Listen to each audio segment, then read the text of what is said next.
Hey guys, Paul from Ashen. It is new comic book day for the week of April 24th, and we're going to get started right now. This week brought to you by the Capes and Scowls podcast. Listen to it. Well, I'll leave a link in the descriptions. It's actually been pretty good. Tim's been doing this for like 9 years. It's been like 9 years. Something like that. It's like 9 years. It's like 9 years. We're getting close to 10. He's getting close to 10 years. So listen to a podcast. I know you guys like podcasts. You have to. You watch us all the time. We're kind of a podcast, but we're just not as cool as like Capes and Scowls. No. So like, go watch.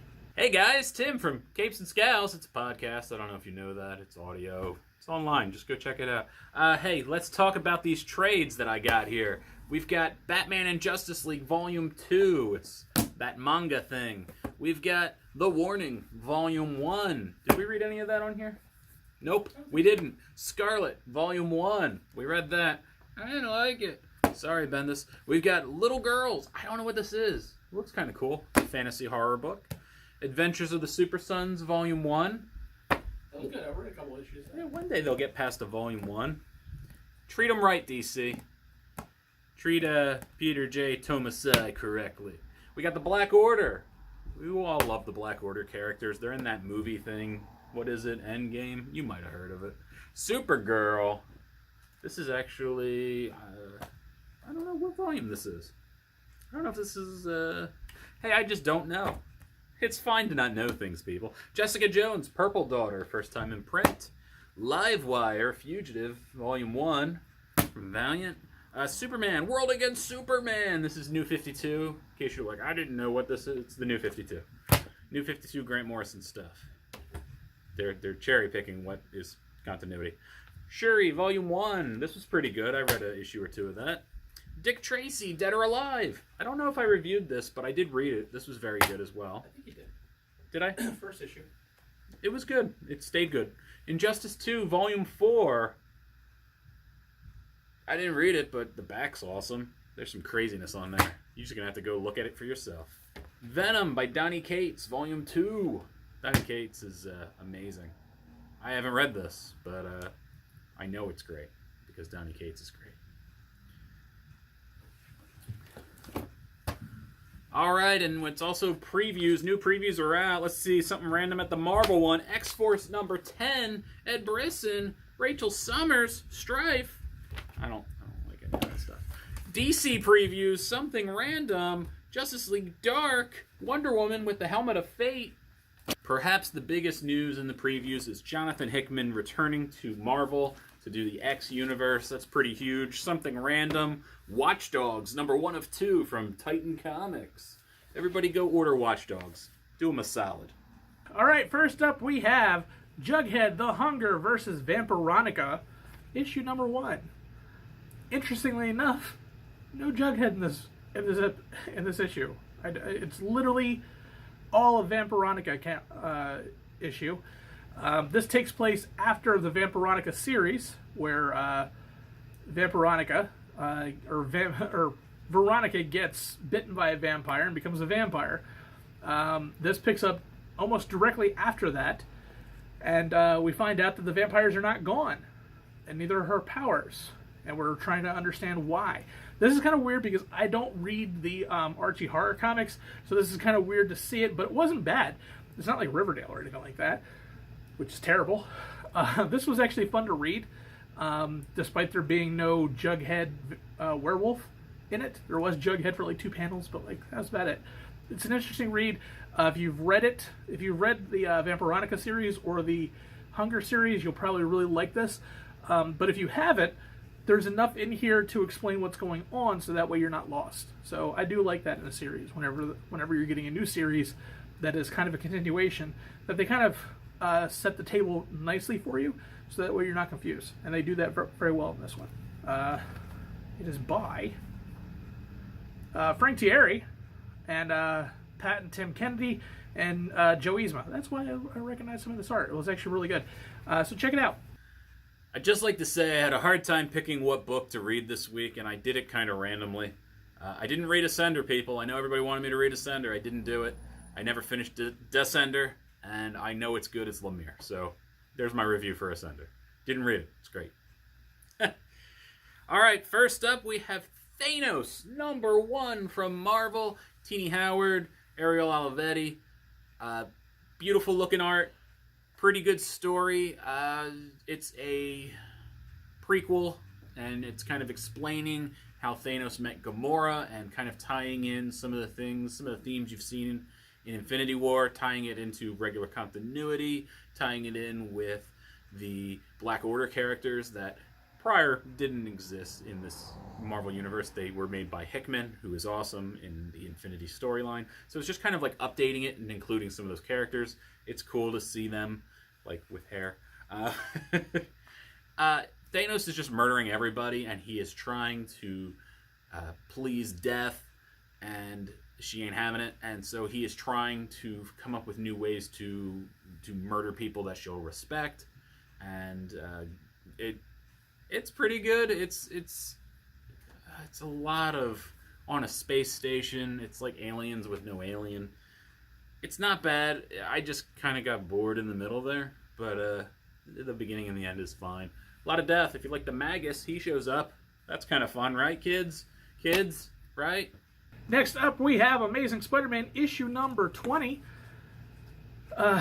This is a fun issue because we start to see the Hunt change from what we assumed to what it was to something completely different and much more sinister. And Spider-Man is now forced to decide which allegiance he's going to be. Yeah, I mean, there's a lot of turmoil. The art is great in this. And then, of course, we get beautiful D-list characters coming back and showing relevance as Nick Spencer has done this entire run. And I love every minute of it. This is a fun one. You should definitely pick it up. But make sure you have been reading The Hunted before, because there's a lot that isn't explained in this issue because they assume that you've been reading The Hunted up to this point. You can skip over the HU stuff unless you really want, like, benign behind the scenes kind of things. They're not really needed to understand the comic and understand the main series. So grab it. Next up, we have Ghost Tree, #1 from IDW. This book is by Bobby Curnow and Simon Gain. Simon Gain, your artwork is amazing. I really enjoyed it, and the colors that went along with it. I'm going to just shout out everybody. You're going to have to wait for me, because I'm going to talk about Ian Herring with Becca Kinsey. That was your colorist. Chris Mowry, your letters were pretty good too. I'm just going to shout out everybody, because who the hell cares, right, Paul? Paul cares. He's looking at me like, don't do that. Don't do that. I'm going to do it, Paul, because who cares? This book was a lot of fun. I really enjoyed this book. It is essentially a man who... Originally, he's a young boy at the beginning of the story, and there's this tree where ghosts gather, and his grandfather, who is getting on in years, says, hey, 10 years after I die, come to this tree. We'll talk. So he does, and his life isn't going so well, and he's just kind of trying to figure out life, and it's kind of like a touching story. It's weird, but it's touching.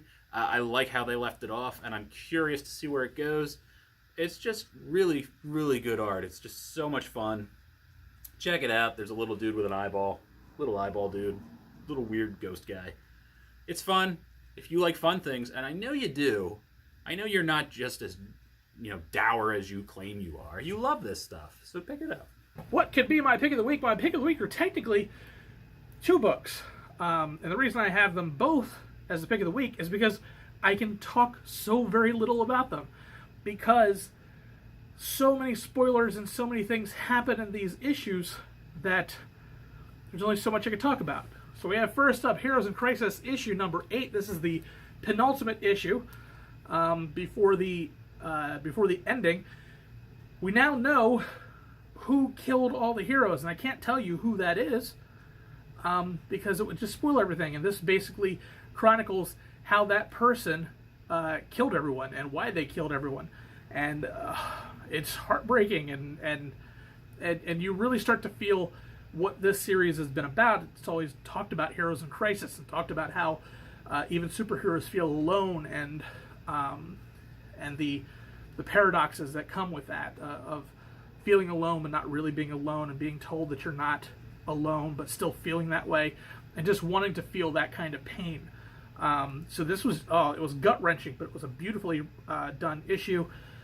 Tom King has been killing it, along with everybody else in the DC universe. He's killed a lot of people. Mitch Gerard does an amazing job on this, and you should pick it up. And we also have Goddess Mode, issue number 5.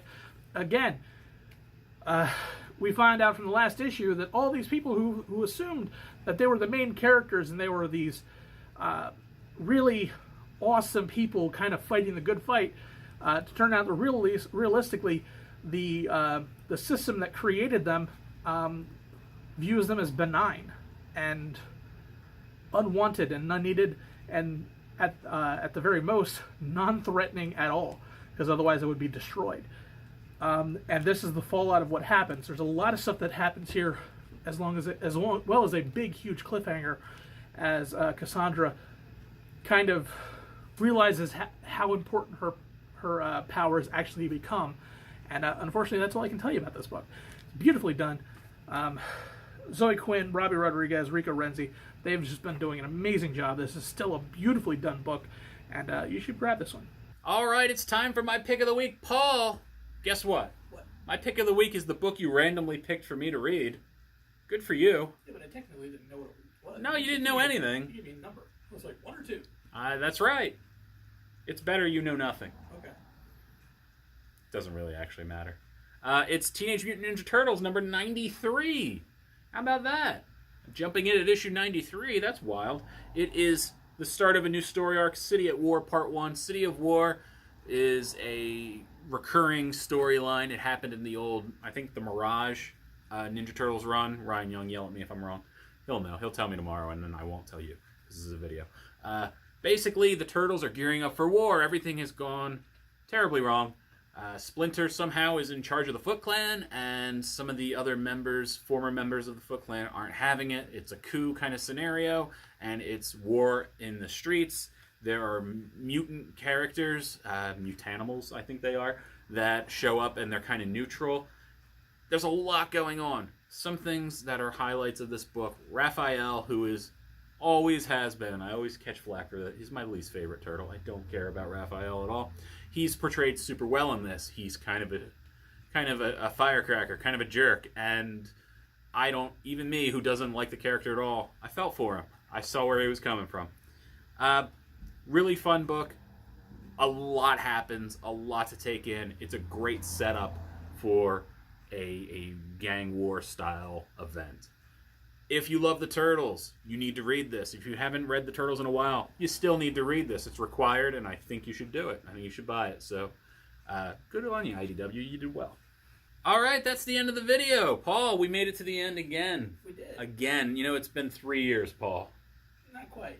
It's been 3 years, Paul. Close. Paul, it's been 3 years. 2 months it will be. In 2 months, it'll be 3 years. I know. Paul, it's been 3 years, Paul. I know. A long time.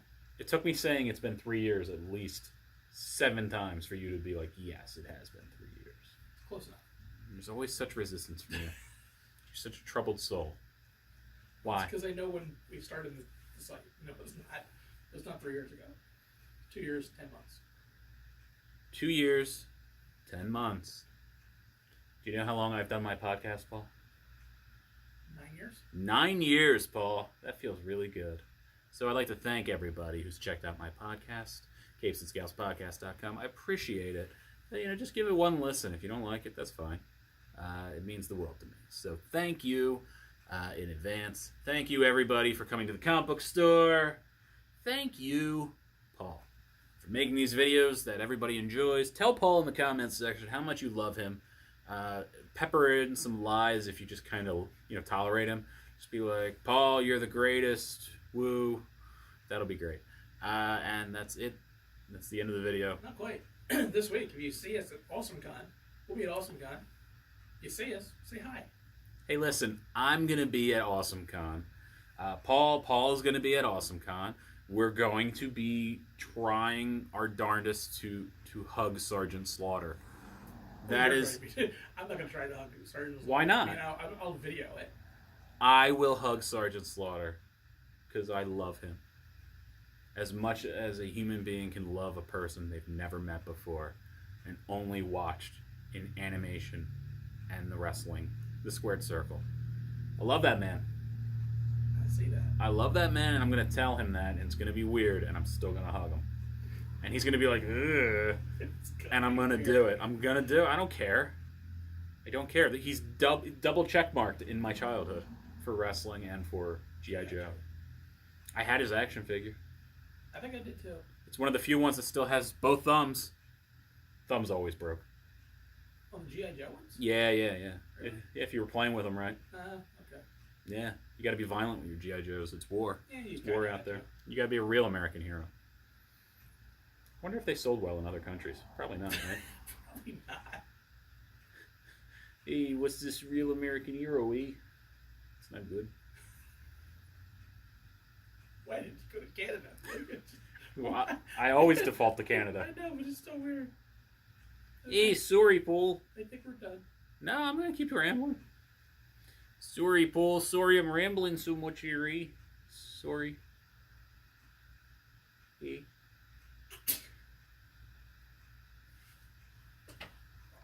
Sorry.